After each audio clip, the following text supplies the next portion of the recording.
Welcome back to the Corner of Story and Game, a podcast where we dive deep into the world of storytelling and game design. I'm your host, Gerald Ford, and I'm thrilled to be once again joined by Alexander Brazie, a game designer with extensive experience in creating compelling gameplay systems and narrative-driven experiences. In this episode, we're going to explore the delicate art of rewards and punishments in digital gameplay design. So whether you're a designer, a player, or just curious about what makes a game tick, this episode is packed with insights you don't want to miss. Alex, thank you for joining me. Hey, always good to see you, man. How you been? I have been fantastic. It's been a busy fall, but good, and rolling into a good winter. And you? Oh, man, I just got back from a trip to Poland. I was invited to be a speaker out there about multiplayer game design. The week after that, I went to a fantasy ball some acquaintances of mine have been planning for 6 months. Did photography there. I was dressed up in costume and taking pictures. In addition to keeping, all the game design skills going. And made a bunch of new friends that I've been spending time with outside of work, trying to keep that work-life balance thing going as they claim exists. Very cool. I've seen some of the photos on one of the social platforms, and you're getting good, man. You got an eye. It's some good stuff. Oh, thank you. All the credit to that goes to my grandmother. When I was 11 or 12, she had a photography studio. And so she would bring me in and have me working. Even though it was just cutting cardboard boxes and then later looking at the prints and picking out the best samples and things like that. And, he just picked up a lot of little things there. In addition to that, my friend Toli, who I used to work with at Riot, oddly enough, now lives only a few blocks away from me. We get together, we do photo days, and he's taught me how to use the hardware. So, I feel like that's a really great example, right, of how we're almost all a gestalt of our friends, right? The things we learn from them, the experiences we go through together, and why it's important to have great people in your life. Amen, man. Amen. Okay, well, we're here today to talk about something that's been picking my brain lately as one of my projects I'm working on, in the balance of punishment and rewards inside of game design, inside of a gameplay loop specifically, but we'll wander all over the place, I'm sure, because that's what we do, right? Of course. Before we get into it, though, I do like to start with a little bit of that origin story. You've been on here within the last 6 months, 8 months, so people can go back and listen to the full thing if they want, but can you just bring me up to date and just give people an idea who haven't listened before, the highlights, where you started, how you got here? All right. Well, I got into game design by pretending I was 24 years old when I was 13 years old on the internet. I worked for a French video game company that didn't really fact check, just like, sure, come and work with us over a few summers. And so I did all that remote. That led to me eventually working on World of Warcraft, where some of those volunteer services ended up snowballing into getting me a lunch meeting with some of the leads at World of Warcraft. And I did that for 7 years. Then I went over to Riot for about 2.5, 3 years working in R&D on some games that still haven't come out yet. And then I went over, needed some time off after Tencent bought them out. So I traveled Europe and then started my own game studio. And then after learning a whole bunch about 2D platformer gameplay design, I realized I needed to go work with experts. So I went and worked on Ori and the Will of the Wisps so I could learn more about character controllers and platforming and gameplay. And then they ended up having me work on No Rest for the Wicked, which is out now, and people can go check it out. It's the best moment-to-moment gameplay I've ever designed. And yeah, since then, I've been in parallel doing consulting, teaching game design, things like that, and trying to really help people level up the way that my mentors helped level me up. That's cool, man. Giving back and closing the loop. I like it. Yeah. That actually is a good side point there, is to help us establish, what we're talking about, and the fact that you've done this so much. You've got that school going on and you've got workshops happening and stuff. What's happening there? I've been trying to check them out, but time is limited. Tell me about those. Oh man. Well, we just finished in the summer, I do a 16-week course and it's called Mastering Game Mechanics. And as I've been kind of working with a lot of people and talking to people at schools, they fly me out, they show me their curriculums and so on. I've realized that there's kind of a rut that education is stuck in, right? Trying to either cover everything or only the most basic things. And so stuff about game design that's kind of practically professional, tools or principles. I love that. Practically professional principles. It's kind of hard to find, right? Because the people who are working are mostly working, and those who've gotten into education are suddenly dealing with the politics of education. So I made a 16-week course where we talk about game mechanics, depth, game feel, right? All of these different things, and kind of train people on how to understand what is meaningful and significant in a game as opposed to what is illusionary depth or noise, right? And we got some really incredible results. We had people who had just barely started the industry working alongside people who had been in the industry 4 or 5 years and wanted to level themselves up. We had actual college professors taking this course to learn how to improve their materials. One of them afterwards said, Alex, when I saw this curriculum, I was like, either these guys are complete scam artists or they're onto something that I've never heard of before. And he was very happy to say that we were in that latter camp, right? So, yeah, and just for a lot of people, it's like getting that time to actually interact with someone who's been professionally doing it and willing to listen is transformative. So, yeah, that's what I've been doing. And now we've actually partnered with 2 other folks. We got a narrative design course, a systems design course, and what is the third one there? Blanking on it there. Narratives. Level design. 2 level design courses that we're spinning up for 2025. Wow. Yeah, it's going to be a big year. Are they all 16-week courses as well? Or are they separate?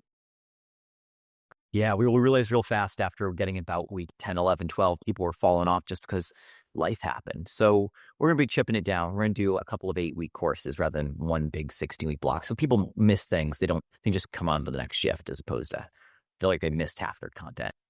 Wow. Very cool, man. I want to check that out. The 16-week one, the big one, is that still going to be around? Is there another intake next year kind of thing? Ooh. Well, we're actually debating on that right now. I'm actually converting it into a series of video courses because I realize there's some people who can, have the means, time, and effort to take the full-on course, get one-on-one time and all that, and a lot of folks who don't. So to make it more accessible, I'm trying to do at least the first 6 weeks as digital courses. And those, therefore, are the people who can't really reach or can't afford that full-time. They have to take that if it's worth their time to do the rest of it. So we're going to get those up and have those available in between the live course sessions.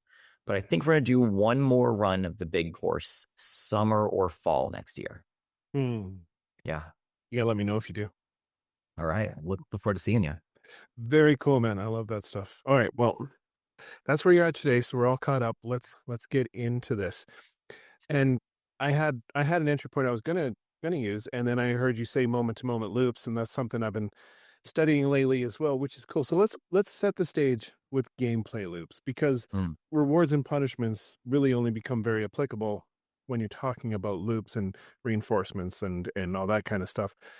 Yeah. So let's set the stage there. Can you, for me, define what your definition of a gameplay loop is, what a moment-to-moment versus a bigger loop is? Sure. All right. So at the baseline, let's actually start the big picture, then we'll zoom down, right? Cool. Yeah. So in the big picture, you have these progression loops, right? How does my character get more powerful? What am I running up against, and what do I do, right? Those kind of your big loops. And those are things like maybe unlocking new zones or expansions, or, I'm going to use a lot of World of Warcraft examples. They're the simplest, right? Because MMOs are all about that grind. How do we make doing the same things you've been doing with a different flavor feel different and varied, right? But at the core systems, right, new talent points, new levels, new skills, new items, right? Those don't change. Those are your big loops. Inside those are like the little bits. So if you think of it like if there's a big loop and you go around a spiral, like imagine like this, like a big town, that's your big loop, a whole expansion. Start week at the expansion, do a bunch of content outdoors, go into dungeons, go into raids, get bored, PvP a whole lot, and then it starts over again. And then you start the new expansion in your week, and then you go and do single player content, right? That's your big loop. Well, the small loops are little bits you do inside. So you've got a medium-sized loop that is like, hey, your level up experience. Then you've got a medium-sized loop that is your dungeon experience. Medium-sized loop that is your raid 1, and then raid 2, and then raid 3, and then PvP. And then your moment-to-moment loops are in between those, right? So, or you can even say there's a middle ground, but I'm going to just skip it. Let's keep it simple with 3 loops. And that third loop is like, hey, go kill a bunch of wolves. Okay, great. That's your middle loop. What do you do? Well, you look for the character, you target it, you select it, you evaluate your environmental situation. Are you safe? Can you fight them here? Do you do any prep work? Is your health good, right? Then you actually start the fight. You throw a fireball out, or you run up, you charge up to them, you start doing your melee rotation. You see their health go down. You see them start to cast a spell. You pull out your little spell interrupt button and you kick them, right? That is the moment-to-moment loop. And, frankly, I've been very critical of World of Warcraft, right? And MMOs in general. I just think they have really shitty moment-to-moment loops, right? Take something like League of Legends, and it has a much stronger moment-to-moment loop. And then you go to like something like Elden Ring, it's even stronger, right? But League of Legends, it's like, okay, you're in lane. Can you get into auto attack range and throw a hit on the enemy? Oh, you do that. Now the minions are targeting you. You step back so the minions retarget. Okay, great. How about, you've got spells and you're throwing them out in lane. You're going to sidestepping, you're evading, right? Things like that. In Elden Ring, I'd say it's probably one of the richest moment-to-moment loops. The enemy is playing some animation. Are you going to dodge, or is this a window of time where you can attack? Are you going to try to outsmart them? Are you going to back off and throw spells, right? There's such a richness of this back and forth ebb and flow gameplay, all based around you have only so much stamina and thus so many actions you can perform per time. That's excellent examples. Brilliant. But it's very specific to combat design. I think World of Warcraft, okay, I was a farmer. I did the grind on farming. Pick a peace bloom. My herbalism goes up 1. That's a loop. That is. And that's very moment to moment, is it not? I'd say it's one of those that if you're running around actively doing it, it can be moment to moment. I would say it's probably just based. So if we're looking at the time scale as our thing, combat is the fastest intervals, right? And then something like gathering is like the loop, second time scale loop outside of that. And then questing is the time scale loop. It's larger than the harvesting, right? And you have the secret to World of Warcraft and all of these really massive games, no matter whether it's Dragon Age Inquisition or The Witcher, right, is that they have these different time scale loops and they're all intersecting with each other, right? You have your second to second gameplay to get to the herbalism node. And then the herbalism node, you go and collect it. You turn on your little tracker. Where's the next dot? You can move into the next dot. Along the way, you spot a quest objective. I'll go and pick that up. Oh, and look, there's an NPC with a quest over his head. I'm going to go and talk to them. Oh, hey. And then as you get wait, what was I doing? Oh, I was going back herbalism. Go back to herbalism. Oh, hey, I just dinged a level up. Let me go back to town. Town? What do I do in town? Well, I visit my skill trainers. I buy these things and the items. What was I doing? Oh, I need to go sell all the items I just picked up, right? And you start to see that the secret to a lot of these really persistent games is that they're always in the middle of some loop when you find a lead into a different loop. They kind of feed into each other as they go in some ways. Yeah, call it kind of the intertangled spiral. You have your gameplay loop, and then you have this spiral of all of these systems that just connect and web together. Okay, so rewards. Let's start with rewards. Yeah. How do rewards tie into that system? I mean, it's kind of obvious that rewards are what lead you into it. How can it be masterfully done? I guess this next level question is, how do you do it well? I don't know. Someone does it right. Smart ass. I'm looking forward to someone figuring that out. All right, let me share what I do now. So reward design comes from 2 different sources. Everyone knows about the extrinsic ones. I want to beat Ganon. Ganon, I walk up to, he's going to one-shot me. I need to get hearts. Hearts make it easier for me to fight Ganon. Okay, now I live longer, but I just can't do enough damage before he goes into an enrage. Well, now I need better damage. Damage, where does damage come from? Well, I need good weapons. Okay, great. I'm going to get a better weapon, right? And so those extrinsic forces, right, the more game pushing on you and your ability to push back on it are the most obvious ones. But the most powerful ones, and this has been said many, many places, so this isn't novel, but are the intrinsic desires, right? Who do I want to be? I want to be riding a glider through an open world, through a beautiful space. Yes, I do want to be assembling pieces into this arcane device that can activate and fly around or drive around a weird space and run over little hobgoblins, right? And so you kind of keep in mind that while the extrinsic ones are sort of the pull, right? They're things that are out there.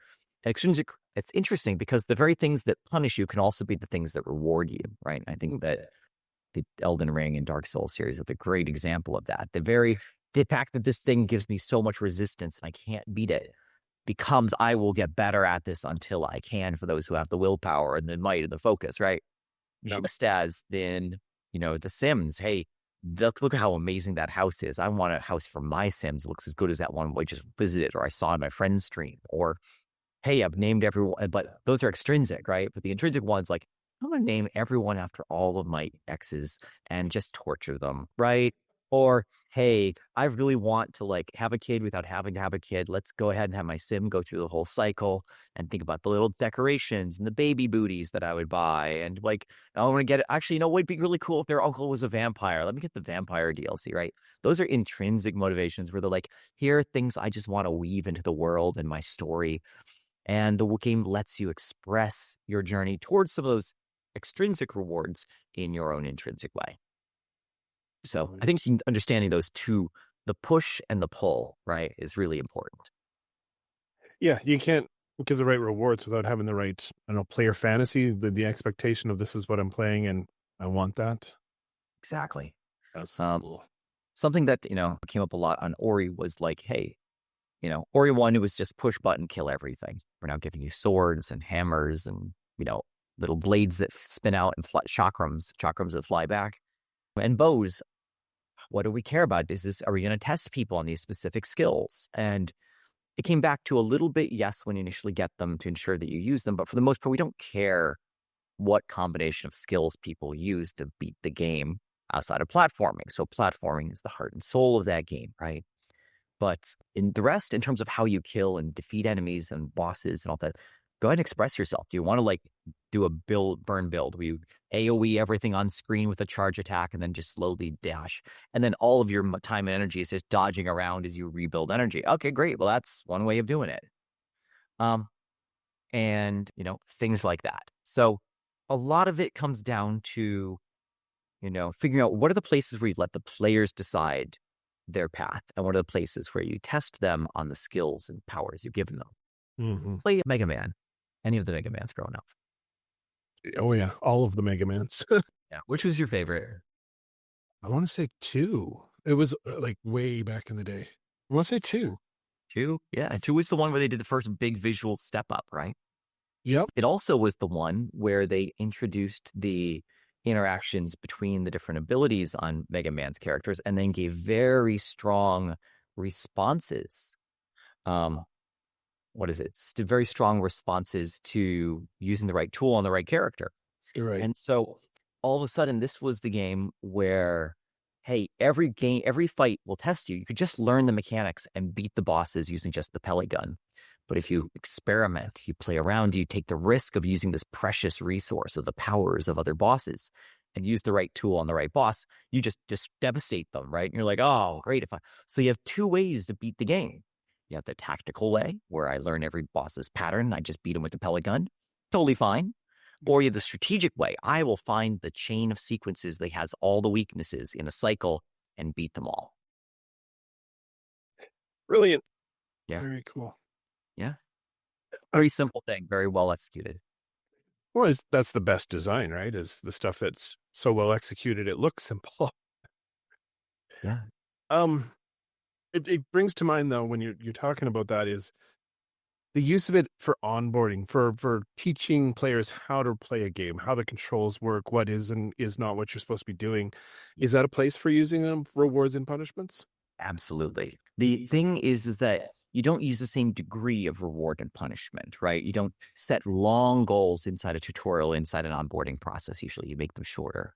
So for example, let's say, hey, you're in a room.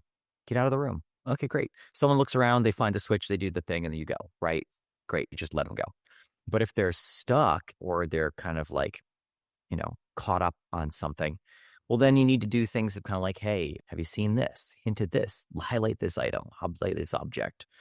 In Ori, one of the things we actually did in the tutorial section, which is literally just a horizontal section, no enemies, just some story stuff playing around, is that if you get stuck on a couple of spots, we realized some people didn't realize they could double jump or even grab walls and jump multiple times. Something that every designer had internalized from decades of playing platformers, right? Well, we realized we put those things in, right?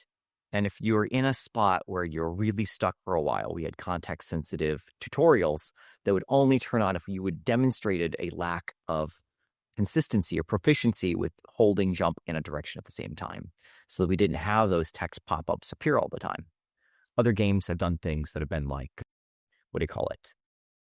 You ever see the little signs? You read the sign, it's like X, jump, right? Things like that. Yeah. I personally love those. I'm like, cool, get me to the gameplay as quick as possible. The person who doesn't know the controller will stop, look at the controller, figure it out, see it in the world, associate and go, right? Mm-hmm. So now, then you ask the question about, so rewards, right? What are the rewards in those situations? Well, those are self-validated rewards. You didn't need to give them a power-up, a foozle, a greater thing. Something you can give them the sword. Like getting the sword in Ocarina of Time was fantastic. You're like, oh, I got my first sword, right? I got the Master Sword later, even better, right? But when the player realizes they have solved something themselves, right? Doesn't matter how much leading you've done there, but they've overcome it. They internalize it. They validate, I belong here and I can do this. And the games that push people out the hardest, and sometimes validly, are the ones that don't help the player figure things out. But there's a delicate balance there, right? If you give too much babying, then the people who can just do it. I remember there's this great tutorial in, Titanfall 2. And you're inside the mech suit. And it's like, hey, look at the lights. And if you do real quickly, pan left, pan right, pan up, pan down, the cockpit just pops open. It's like, okay, you know what to do, FPSs. Get out of here. Go run the level. If it doesn't, you're sitting there. It's like, hey, use WASD to move a little bit. Pan with the camera and go step by step through every step you needed. It was brilliant. It was just such an elegant execution where someone who knew what they were doing would just got in and got out. I think Apex Legends had one like that as well. And so I think as designers, we need to be reminded that you want to handhold the players only so much as they need and are truly stuck. So does that make sense, right? Yeah. You're kind of rewarding real world mastery, real world skill. You're saying, hey, you're good at this. Here's a reward. Get going. Yep. Though I was playing Supervive for this past week. Have you played Supervive yet? Not yet, no. It's made by a bunch of former Rioters and the Overwatch art team, oddly enough. And they've created effectively a top-down battle royale FPS MOBA, or like top-down shooter MOBA. It plays really well. I love their item and consumable design, a bunch of other things I could nerd out about. But the really interesting thing is they actually also sort of used rewards to tutorialize their onboarding and progression process. So in that game, your progression is unlocking new characters more than anything else. They didn't really have like the rune system where you power up. And so at the end of my first game, I was like, cool, I've had a good taste of this. I think I'm good. But then they don't even kick me out of the game. They're like, hey, before you go, pick a new hero. And I'll be like, oh, man, they have like choice of these 3 heroes. So I'm like, oh, I got to at least make this decision. So I go and make the decision. I'm like, you know what? Now I got to go try this thing out, even if it's in tutorial mode. And then I'm like, oh, these skills are very different than the experience I just had. I went and played that character. I'm like, oh, this is way more interesting. I then played 3 whole games, right? And then I was like, oh, they got me. They got me as a professional designer with their progression system. And I'm like, well done. Good job, guys. I was planning to play 1 or 2 games, maybe 2 and be out. And then I played 3 or 4. There you go. And that's all you need from a lot of those things. Just give us a little bit more of a chance. Very, very cool. Yeah. You mentioned intrinsic rewards, the idea of rewards we set for ourselves. As a designer, how do you create space for that? How do you build a game that allows a player to come up with their own goals? Oh, man. Well, first you need to figure out what type of players you're going to give that to, right? Sims games are all about self-expression, right? There are goals and little things to lead you on the way and give you landmarkers to cross. But for the most part, the people who enjoy those the most are just self-expressive. Minecraft is a great example of a game that is almost entirely intrinsic motivations, right? Yes, there's progression. Yes, there's crafting, but they even hid a lot of that. So you just experiment with things. You'd find how to make a pick or an axe or whatever. And here, we actually saw that was actually a little too hard. They didn't have enough extrinsic stuff and eventually created the storyline, the Ender Dragon, all of that. But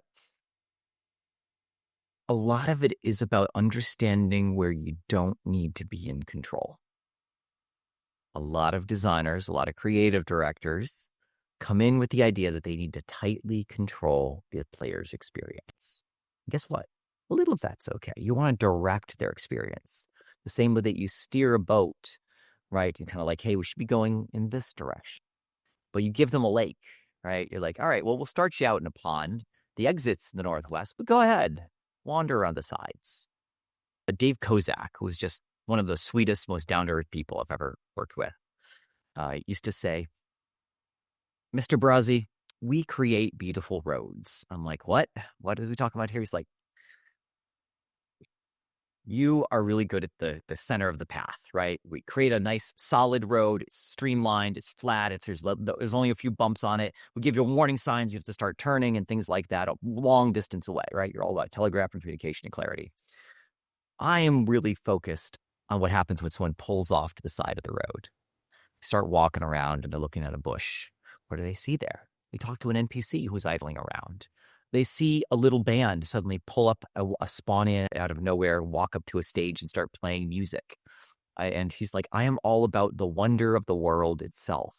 And it's okay that players want to go in, they do their level, they do their class mechanics, they get in, they do their rotations, they grind real fast, they grab every item they need to do, they power to the end, and then that's their game, right? They are racing down that road at 120 miles an hour, and that's fine. They exist. But so much more of our game and the people who really love it are the ones who, you know what, I need to just wander around for a bit. Let me see what happens if I talk to every NPC in Stormwind, you know?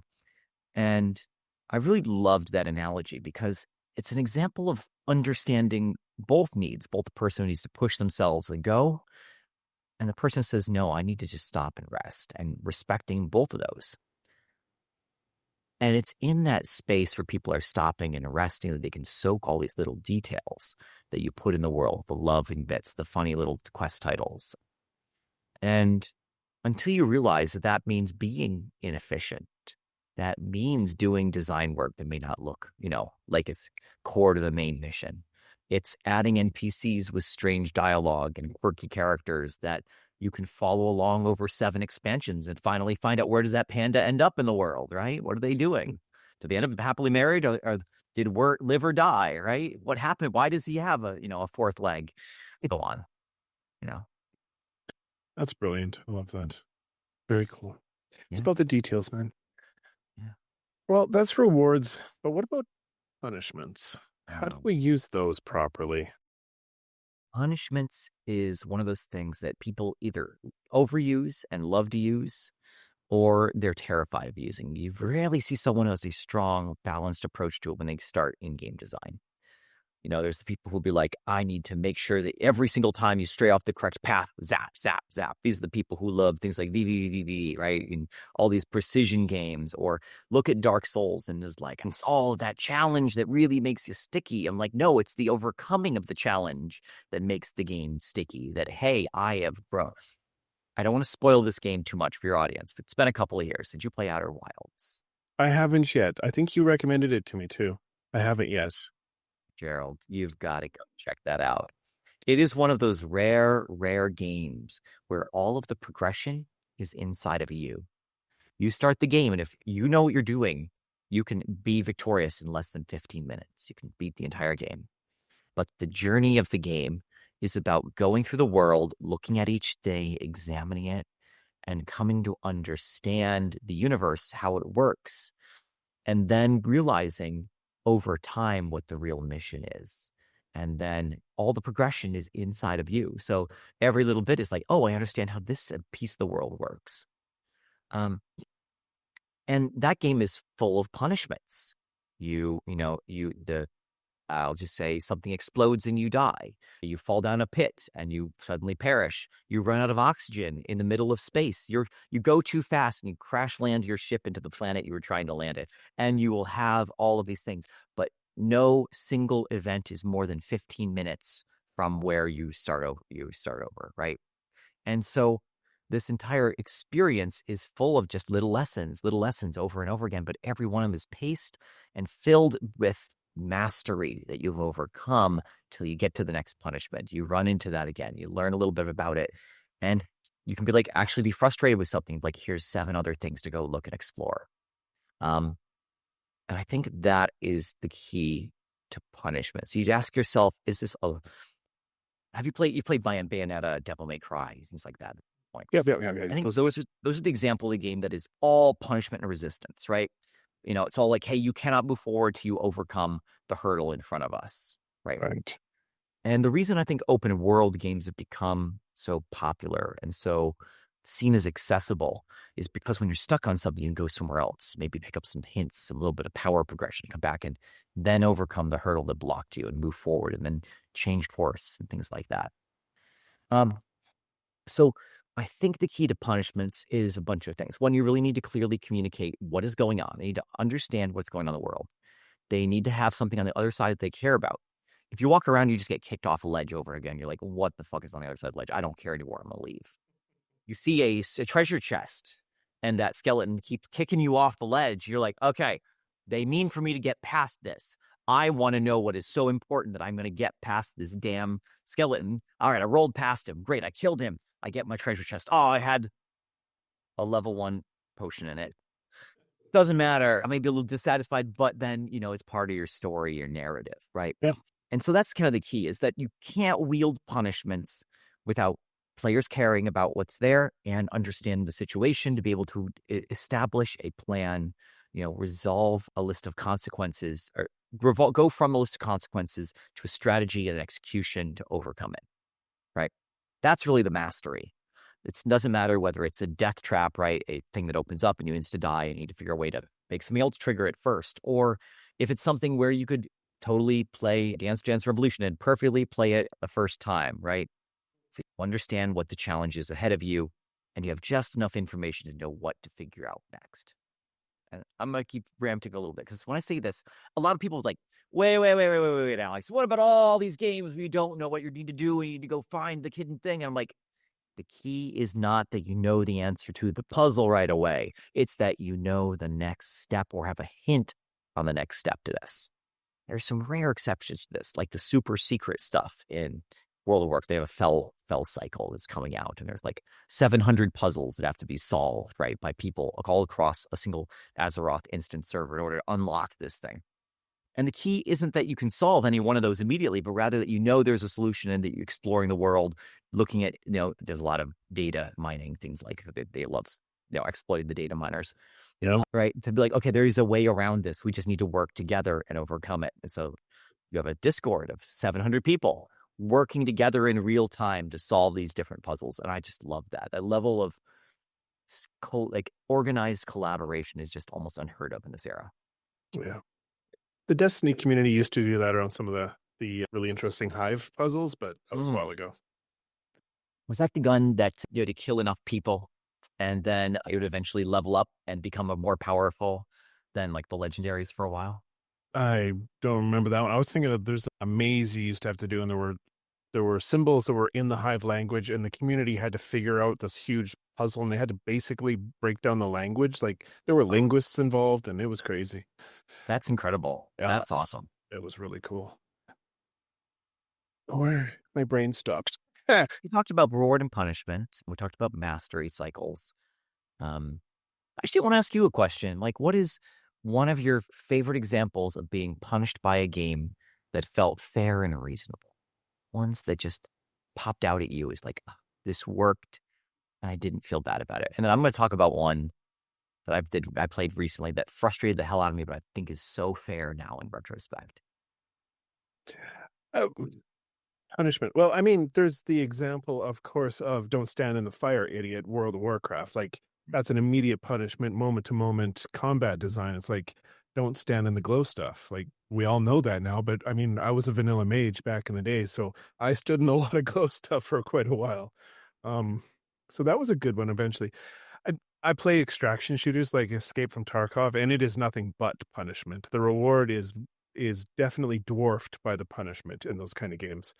And no, quite often it doesn't seem fair, but you know what you're getting into. You sign up for that. When you sit down to play a game of Escape, it's like, I know I'm going to get kicked in the nuts, and that's what I want. Like, probably something wrong with me, but this is the game I want to play. And it's brutally hard. It's dark. I can't play Dark Souls games. I get mad, but I can play Tarkov and live with the punishment. So, and what is it? What is it about Tarkov that makes it feel fair or accessible to you? It's knowing for a fact that there's a level of mastery that I can eventually achieve, and because I've played my thousands of hours, I'm getting there, and I know I can go in and hold my own. But I also know there one little bit of bad luck and some noob can still kill me. Like there's still that razor's edge of survival there, and I love that shit. Like that's what I play. Survival games, 90% of what I play is survival games. I love that feeling of riding the line and knowing it's my mastery, my experience, my knowledge of the game that keeps me from tumbling into the abyss. And even though I may be playing perfectly, some of those games I'm still going to tumble. So I love that feeling. Whereas like simpler game, I get bored really fast. So Yeah. So I suspect the difference between a Dark Souls and a Tarkov for you is that the pathway forward in progression is clear. Yeah. Um, yeah. Okay. I Also, you do have a lot of experience with FPS shooter mechanics, point and clicking on screen. yeah. Because I am the opposite of you, where I love Dark Souls ones and I struggle with anything FPS related. And it's because my hands shake and I have a very difficult time keeping my hands stable. I cannot rapidly click on pixels. I've never been able to do that my whole life. Like even single player games are a massive struggle for me. But with a game with target lock and my decision making being dodge or attack, fast attack, slow attack, special ability, right? And it's basically me chaining a strategy together and executing it. I can do that. And so I think that is often where that sort of like, you can get better on the mastery parts of those things. I can't get over the fundamentals of a Tarkov. So the mastery parts are inaccessible to me. Dark Souls, on their hand, and Elden Ring is the opposite, where I can get over those things because I'm not physically struggling with them, and thus the mastery bits come to me over time. I think part of the reason I have trouble with Dark Souls is pattern memorization and move recognition, like that the moment before telegraphing. That's the word I'm looking for. I Yes. don't respond as well to that. Whereas I can go into an extremely harsh survival game or extraction shooter, and I know that I have the tools and the skills, and I understand the environment and what does what, that I can on the fly come up with solutions and on the fly react to a situation and come out on top because I know when to push a corner. I know where I've got to be aggressive and where I've got to back off. It's more on the fly decision making. The reward and punishment is much more organic and fluid, as opposed to here is the set responses. I need to do this pattern, then wait for this kind of attack, and then parry, block. So maybe that's it. Maybe. Actually, it's funny because I would say the opposite for me, right? Which is I don't know how to clear corners. I don't know how to do those things. And so I just go into a whole blob of unknown and don't know how to develop those skills. Also, I lack the physical execution to get the reward if I did them right. And so for me, the fantasy melee controls give me the, okay, now I can go and, okay, I can figure out okay, this enemy is an aggressive, spammy attacker. I just know I need to wait until they exhaust themselves and then go to town. And it's fascinating. I suspect it's the same loop, but different expressions and understanding of the core. I'd It love that. feels like This is it. great. Yeah. There's a similar comparison to MMOs like Warcraft, where it's tag or tab lock, where you lock on a target, as Yep. opposed to New World or other ones where you actually have to target with your spells. You have to actually target with your bows, as opposed to locking. So there is kind of that same Mm-hmm. mastery skill set there, which is interesting. Yeah, because I hate tab locking, but I love target locking and it's strafing and moving, which is fascinating. But I have always known I've been kind of like one of those people, right? Like I have a subset of two different things that I love. So, Very cool. because like, did you play a healer in World of Warcraft? Did I? Did you? No. Okay. What? No. So I've always felt bad for healers because I don't, yeah, because they sit there looking at bars and filling them up. And like I went to Alex Mayberry, who was one of the producers on World of Warcraft. And I'm like, dude, we've been doing, it wasn't Ragnaros, anyway, it was one of the Burning Crusade bosses. And I'm like, dude, how do you put up with just staring? All the producers were all healers and they were all doing the same thing. And I'm like, guys, I can't stand this. I have to be stepping and dodging and doing things all the time. I cannot not be looking at the game world and feel happy. How do you guys do it? And they're like, well, our lives are watching bars fill up and then looking at which bars are filling up too slowly and then talking to that person to find out what's going wrong. So it's just a very natural, intuitive thing for us to be monitoring situations and then trying to Mhm. keep things from getting into the crisis mode.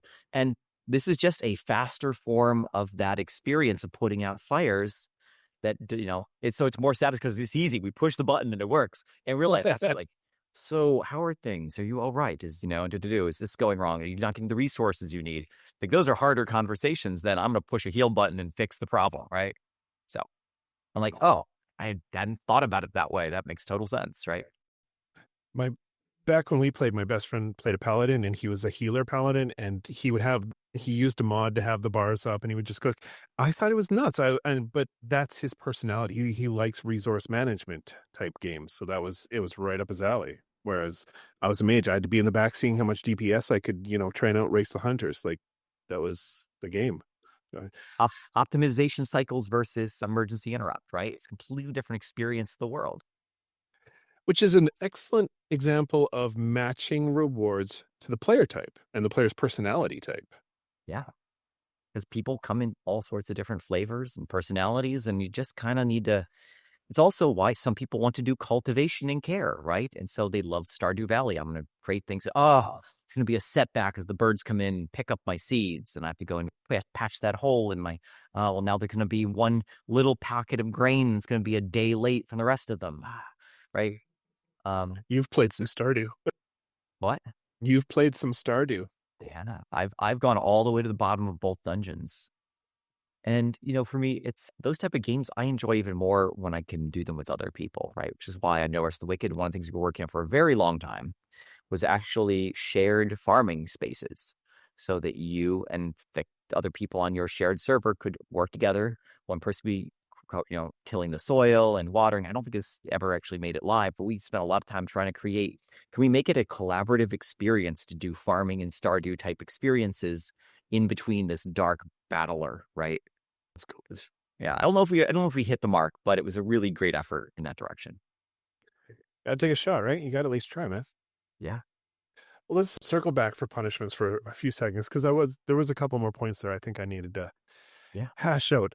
One of them was, and this came up in a conversation with some designers that I had the other day, and it was this idea that the power fantasy of modern games is you see a character getting more and more powerful. That's just the natural evolution of the loops. But can you think of an example where power has been taken away from a character or from a player in such a way that it worked without because it becomes a punishment, but can it be used in such a way that it enhances narrative or makes the game more fun?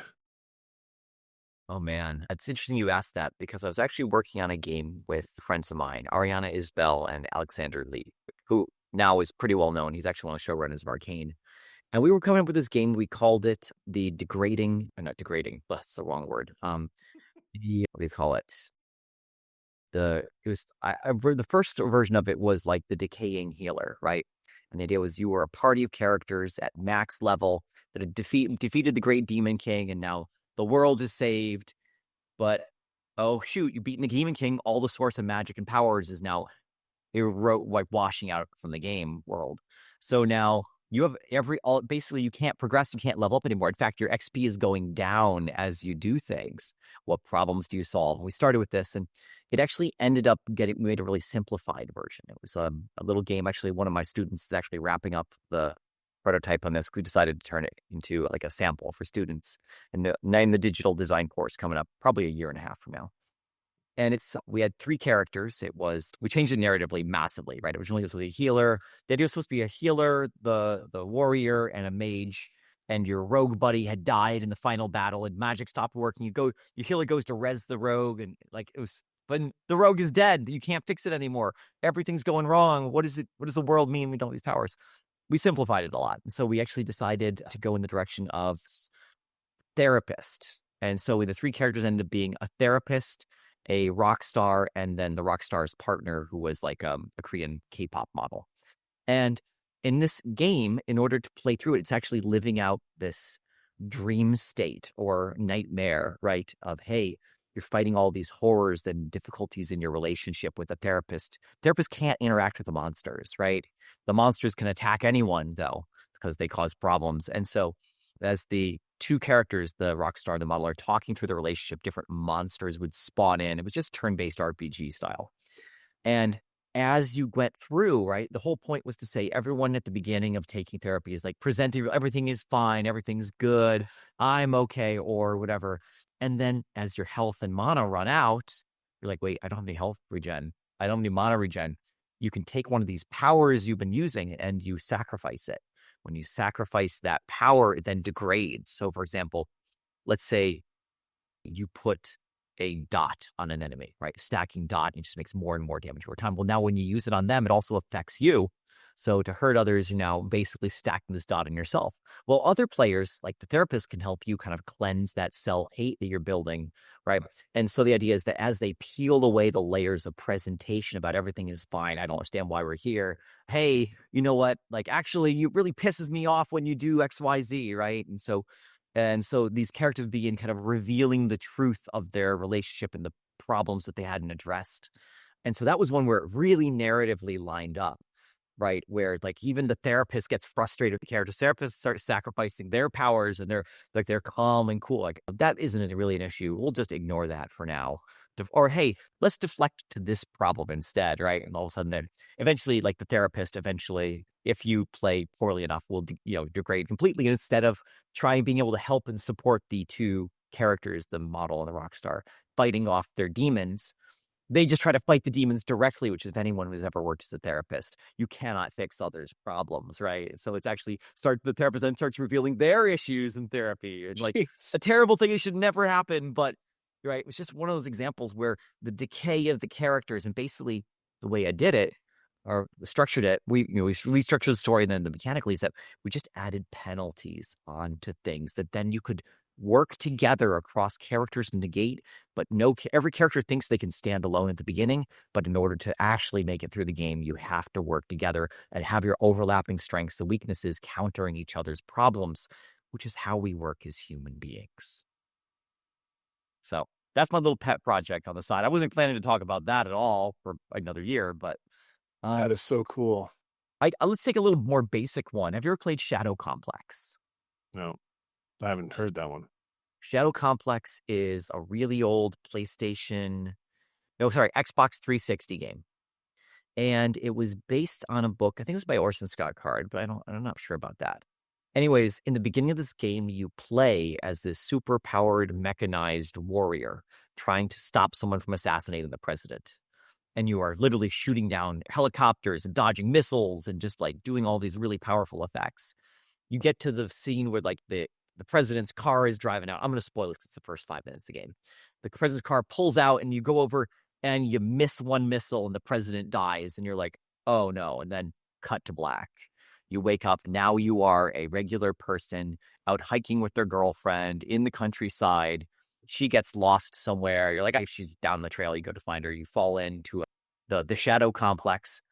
And then you find like a pair of boots, which is part of the gear that you just had from this very powerful sequence you played as the character.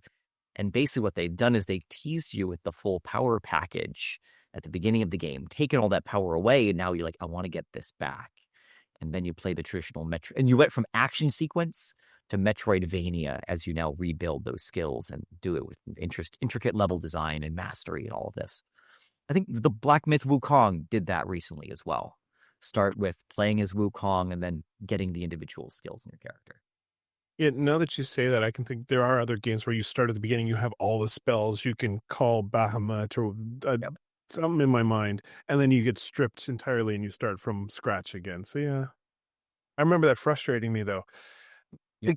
Your pet project, your passion project, that's brilliant. I love that. That is so deep on so many levels. But from a design point of view, do you worry that people will get frustrated, or is the narrative concept powerful enough that I'm willing to put up with this loss of power to see where the story goes? Yeah. So the original design, which was I'm going to do like a 50-hour RPG, like got scaled dramatically down because of that, right?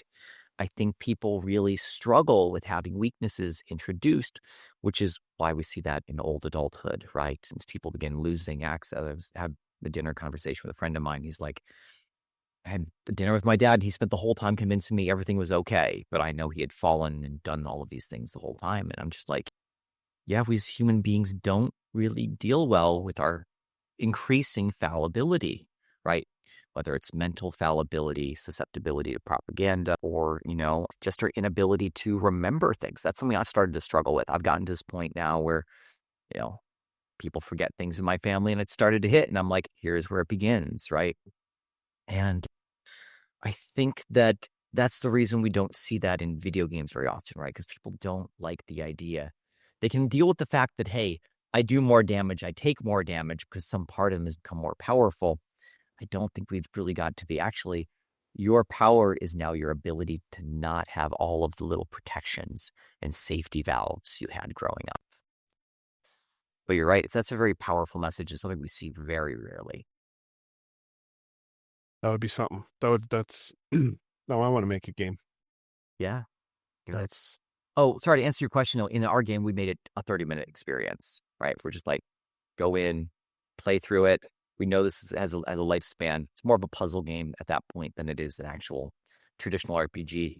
And then we know we haven't hit this yet. Hopefully, probably when we do the narrative design course, we'll get some like people helping contribute to add some really impactful personal moments and stories, stuff like that. But to really, because we know the degrading gameplay only has so much lifespan.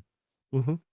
But you're dealing with a high concept with enough narrative legs that you could probably stretch that out. Like, people would want to see the story and see different ways to end that story because it's branching narrative.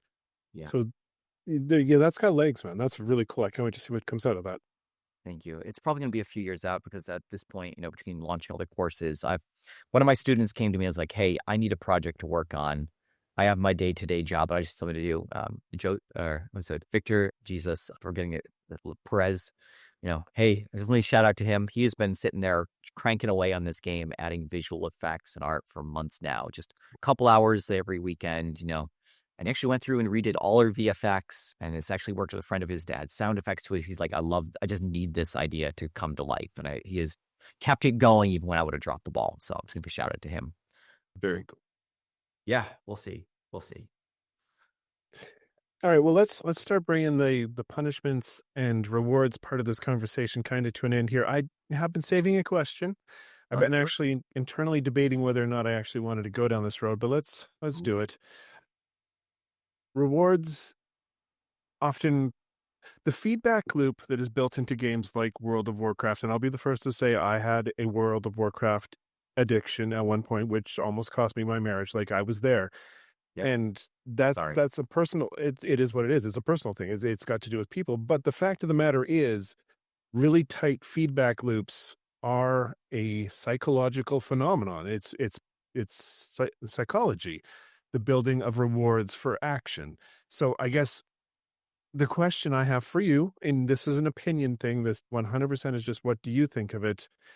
Do you think there is an ethical consideration when building feedback loops, tight, powerful feedback loops like gotchas and like achievements? Is there an ethical consideration there that we have to have as designers? Absolutely. Can I tell you about something that cost someone their life and a lesson that had to be learned? We were on World of Warcraft when we all got called into a meeting room. That was all the designers. We always met in this place. I forget what it was called. There's things the name for it, but it's been years. And so Rob Pardo brought all the game designers on World of Warcraft, sat them down, and then lined them all up and like, hey, we know this wasn't a scheduled design meeting, but we need to do this right now.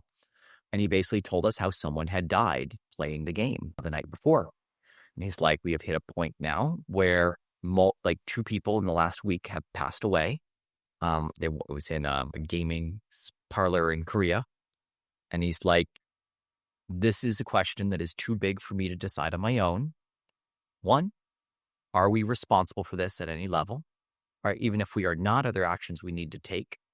If we aren't, how do we address it? If we are, what do we need to do in changing the game? And so that led to a very raw conversation about, hey, who here has been playing for too long? Who here is neglecting their relationships? Hey, what are things we can do? And a lot of it came down to small things. We're like, hey, maybe we should put the real time in the corner of the screen and never let you take that off. Like maybe even not even let you mod that clock away. Hey, let's do things like how many hours is really healthy for a person to be playing a week to get max progression? Are we okay with them doing that across alts? Why are alts different? What is the change of pace there?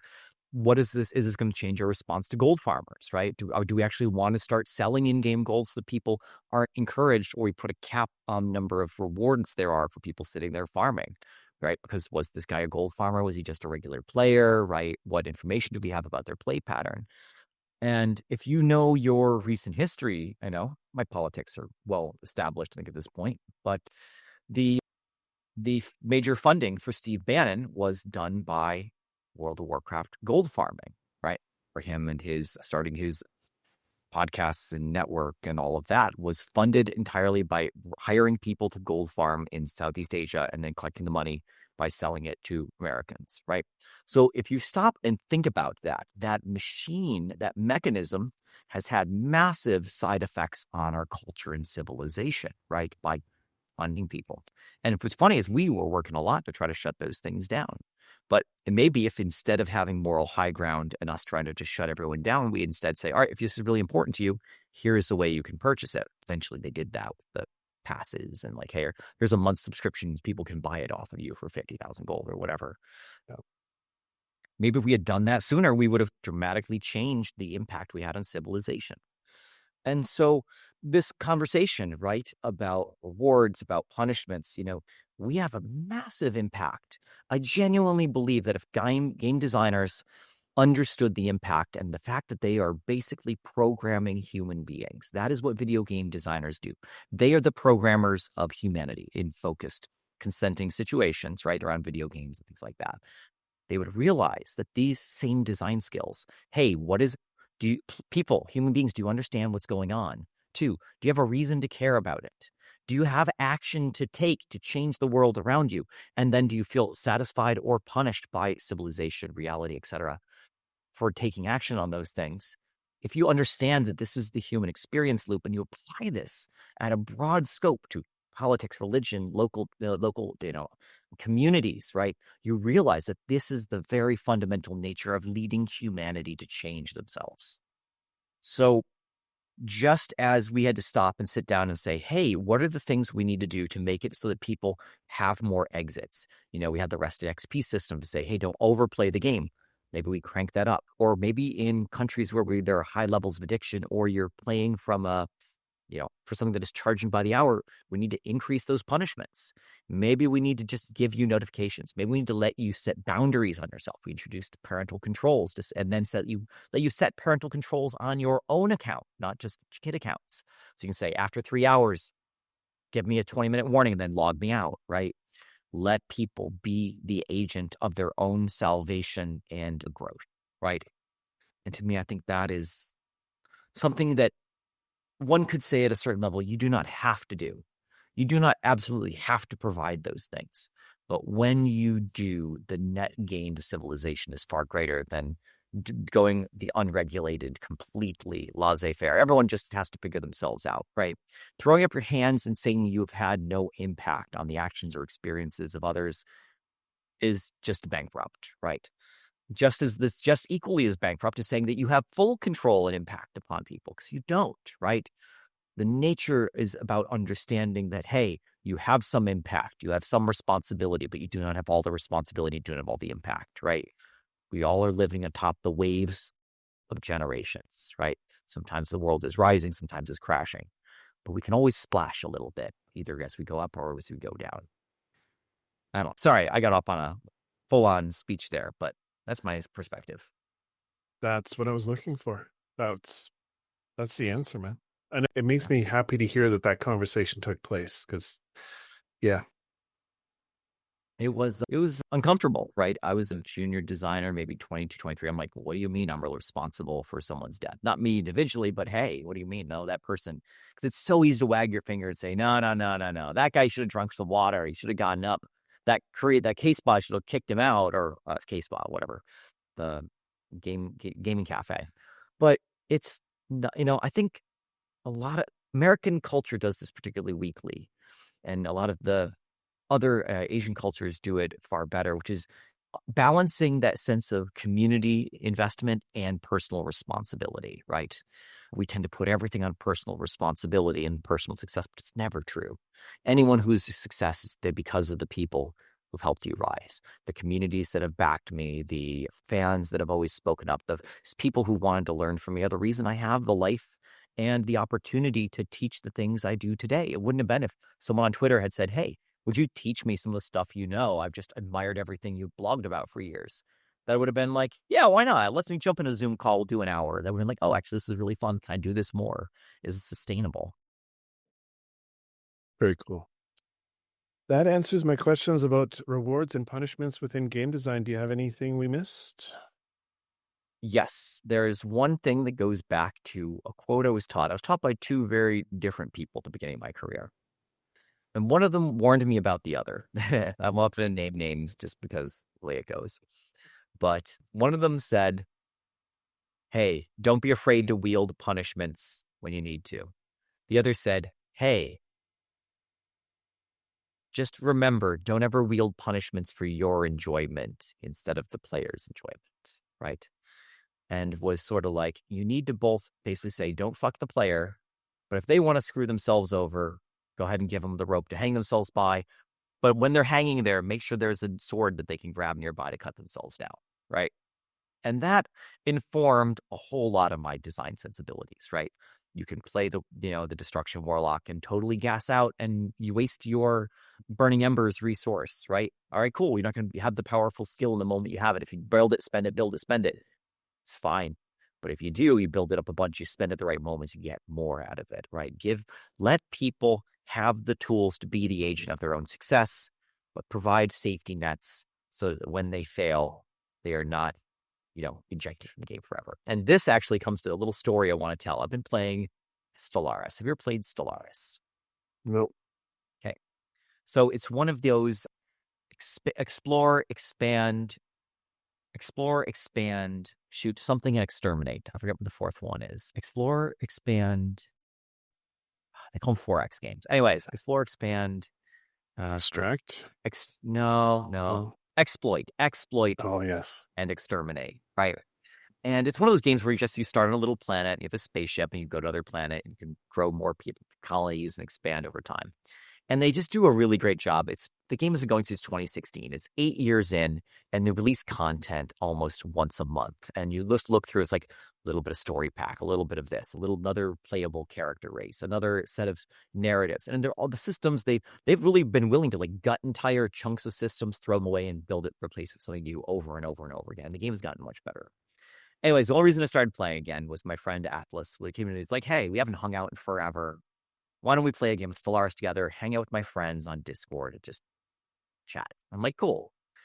Now, I grew up with mostly teenage girls in my, middle school years, right? So I'm very used to having a community of, gals around that I hang out with, do things with, and those communications are very fluid and easy, right? But hanging out with guys has always been awkward for me, right? And I realized that it's because guys need something that, at least culturally in the US, need something to be going on. And then they will talk tangentially about whatever's important to them in the context of what they're doing. Fine. So I'm like, all right, let me go hang with my friend. And playing a game with him is a good way to do that. And it's actually been great. But one of the experiences I had was that these guys have been playing together for years, right? And I am here and I'm like, I don't play 4X games. I love little strategy exploration stuff, but I usually play that solo like Master of Orion. So I'm coming in super noob in this game world where they are playing on this highest or second highest difficulty with tons of AI races and super powerful crises that they cannot wait for those things to happen to see if they can beat them, like overcoming the RNG thrown in front of them. And one of the things that this game does is it tries to basically punish you really hard when you miss something fundamental, so you'll learn about it. So in this game, you earn energy credits and food. If you don't have food, your people start starving and dying. And as they starve and die, well, you need less food, right? So eventually, but all of these things are built in a way that if you fail long enough, the game like cauterizes the wound so you can start rebuilding and keep playing a little bit longer until something actually wipes you out. And one of these I really thought was intriguing because it was the most brutal of them all. And I tried to figure out, why is this mechanic so brutal? And this is energy. Energy is the thing that powers what buildings you have, what space stations you have, how many ships you have. Every ship you build costs 2 energy. Every building on a planet is 1 energy. Every population needs 1 food and 1 energy, etc. And I think maybe the robots. The robots need energy and the people need food. Okay. If you go into debt, right, you generate less energy than you have. You just start depleting from your stockpile. No big deal. If you have cycles where you have tons of energy, you build it up, you get your bank fill, and then at times it goes down, and playing those back and forth plays the resource game. But if you go negative, it puts a little penalty on you. It's like, hey, actually your research is like the coolest thing and locks all the talent points, right, for this game. It's going to go a little 25% more slowly. You're like, oh, that's not so big a deal. So you ignore it a little bit. And if you leave that penalty running long enough, it's like, hey, your ships are now doing less damage. You're like, ooh, that's not really good. All my ships, they're suddenly, I'm neck and neck with the races around me. All of a sudden, I'm 25% mine. You need to go and fix it. If you fix it, that penalty, that debuff clears after a little while. And if you get all of your energy economy, that all the debuffs clear and you got your research back. Well, I saw this little exclamation mark and I'm like, oh, I can fix this in a little bit. Well, I actually got into a degrading cycle, with downward spiral, right? Where my energy costs went up, which caused my food costs to go up. So I had to buy more food. And then and I ended up I was in debt for like a full year of this game. This game is like a 200-year long game. So it's like only a couple percentage points of the game. But it hit a point where I lost and spent so much money. It basically said, hey, we have consumed all of your special buildings. We have destroyed half of your fleets and recycled them to pay off your debts. You lost your car, you lost your home, all of this stuff. And I literally was in the middle of a space battle that I was powerfully winning. I'm like, cool, I'm going to defeat these guys. I'll deal with my debt problem. Halfway through the battle, all half my ships disappeared. I'm like, the hell happened? What's going on? And I had missed that fundamental system and I had to look to see that, hey, the situation progresses and there's a sharp penalty to say, you've been ignoring this core mechanic for too long. And unfortunately, I was there with these guys and I'm like, what happened? Like, oh, yeah, you cannot miss that one thing. You can mess up food, you'll lose a few people. You can mess up, alloys and you'll have a few less robots. You cannot mess up power fundamentally, or the game just says you need to pay attention. You've missed the fundamentals of what this game is built on. And I love that. It was such a powerful punishment. It is basically you're out of the game for a long period until you fix all this, then you've lost half your power progression. It's like having half your army die in StarCraft and say you didn't have enough SCVs, right? But it's important, right? SCVs are important. Progression is important. All these fundamental buildings are important. And by doing this, this game keeps you from losing track of the fundamentals for having gotten into all the decoration of their game. I thought that was so cool. And is a very powerful example of a good punishment, a good use of a punishment. Brilliant. Excellent. Love it. All right, buddy. Well, we're going to start heading for the door. Do you want to do some quick fires? Get caught up? Do a quick what? Quick fires, just quick little questions, top of your mind answers. Sounds great. What are you reading? Let's do it. What are you reading? What's on the bookshelf these days? What are you reading? Ooh, I've actually gotten into A Court of Thorns and Roses. I just finished that. Burned through Throne of Glass.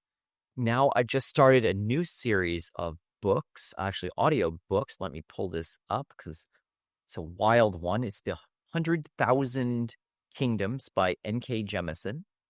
And it's the story of a girl who basically finds out that, as many of these books go, that she is the granddaughter of an emperor. And now her mother has died, and now she's being dragged back to deal with the family politics. But it's just written from an interesting perspective and a culture that a cultural fantasy base that I've done so much traditional fantasy, right? Swords and boards and magic and all of that.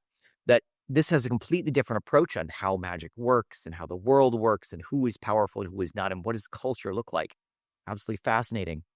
And the way I found that book was I was in a little place called Tea at Shiloh here in downtown Los Angeles. And it's one of those interesting places where it's like, how about instead of bar culture, we create nighttime tea culture? Pay your fee. They serve you tea all night. And they have arts and crafts and things like that. You're sitting next to people making little clay sculptures or drawing or watercolor painting or sitting and just reading a book. And everyone is there to interact socially with other people as they're doing these things. It was beautiful. And one gentleman who was a little shy and like his girl, talk to the other people here, had a conversation with me, recommended me 2 books. And this was the 100,000 Kingdoms. And the other was Ursula K. Le Guin, one about, basically a interesting race of people. And I just love that, right? It's one of those experiences where I would never stumble across this book. I hadn't been in that place. This person was like, I'm reading this and I wish more people would try this novel, different fantasy series, right? So, yeah. And I just think that life is one of those things where if you're open to it, you go and you interact with people, you're going to find concepts and ideas that you would never stumble across if you stayed at home and stuck to what you're comfortable with. Very cool. She's an incredible world builder. The world building that went into that series of novels is fantastic. That's Ursula K. Le Guin? No, Jemisin. Okay, great. Yeah. Le Guin is talking about. Well, both of them. Let's be honest. But yeah, no, I also read and NK, and I'm gonna look at the books now. I'll just spell it out for you real quick. It's NKJEMISIN. The tagline is Gods and mortals, power and love, death and revenge. She must inherit them all. That's a different book. What's someone called? That is The 100,000 Kingdoms by N.K. Jemisin. I haven't read that one. Yep. And the other one I read was The Left Hand of Darkness, which is a really incredible read about two people who don't trust each other, coming to learn and understand each other and overcoming their discomfort around their, I don't want to say alienness, but just all of these little things that they just like, I don't really trust you. I don't feel safe about you. And without spoiling the book, it kind of goes through the whole like, hey, there is a level of connection depth that transcends, romance, brotherhood, culture, animosity, rivalry, etc. What is that? And how do people really connect at a deep level? Nice. Yeah. All right, next quick fire. What are you playing these days? Ooh, I've been playing a whole bunch of Stellaris, I mentioned, but I also jumped into Supervive and just burned through Dome Keeper. But the game I want to highlight is actually one called Retail Mage. It's this quirky, interesting little game where you basically have to run around a magic shop and make objects more appealing to customers. And you are a wizard trying to sell these weird eclectic knickknacks inside a shop. It's a really weird, interesting game. It's done by Jam and Tea Games, which are a bunch of my friends from Riot Games. People should just go check it out. It's awesome. Cool. Okay, well, I'll throw that in the show notes. Yeah. All right, well, we're going to start heading for the door. I do like to open up a little space at the end, just in case there's something you want to promote, signal boost. Obviously, the classes are one of them. Is anything else, or where to find you online even? Sure. Right now, I've gotten over on Blue Sky, so I'm zelneth.bsky.social. As well as, obviously, please join the Funsmith Club. Literally type in Funsmith, spelled like gunsmith, but with an F instead of a G, .club, funsmith.club. We are almost up to 3,000 people on our Discord, and we would love to have more people in there contributing. We have people of, with 20-year professionals hanging out and socializing with people who are like in their first 20 days of game development. In addition to that, we are setting up those 4 courses I mentioned, one for narrative design, one for games as a service, one for level design for FPSs, and one for level design for action games. And we'd really love people to come check it out, sign up for the waiting lists, and, give us a chance. So please come by and hang out and share your favorite games in our Discord. And I will throw links to all that in the show notes and descriptions as well. Well, thank you, Gerald. Well, my friend, it's time for me to push you back out into the cold, but as I like to do, I'm going to give you the last word. Any parting words of wisdom as you walk across the threshold? We talked a lot about reward and punishment and how it can kind of connect and create addiction. I want to talk about the opposite. What is it that cures and helps people out of addiction? And it's not abstinence from stimulants. It's not getting away from things. A lot of people think you go to cold turkey from a thing. Often addiction is a sign of a lack of connection, right? And it's connections with others, with purpose, with meaning that pulls people out of those cycles. Whether if you see a friend who is trapped in a game or, stuck in, even addicted to a bad relationship, right? It's the lack of connections and things pulling them outside of that little bubble. And when people shrink their world down to this one little thing, that's when the worst addictions, the worst things happen, where people just spend all their lives, their attention, they neglect their children, their families, relationships. And if you feel yourself getting into one of those addictive cycles, it means you need to find things you connect with outside of that little bubble. Make friends outside of video games. I've been making friends who like throwing picnics and hanging out once a month at a picnic. It's been one of the most redeeming and enjoyable parts of my life, is connecting with people I would have never met otherwise. I've decided that I wanted to, wander and do cool things. And my friend Toli and I have been doing photo days. Once a month, we'll go Thursday to a museum, a theater, or whatever, take pictures, or just, and half the time it's just walking, connecting. But connection is the cure to addiction, not deprivation. So there you go. I hope that helps someone. Tavern's closed, folks. It seems my barkeep's been caught in a time loop, and he keeps giving a free round to everybody. I'm going to need to empty the common room before he cleans me out. But before we go, thank you once again to Alex for stopping by and sharing your insight and wisdom.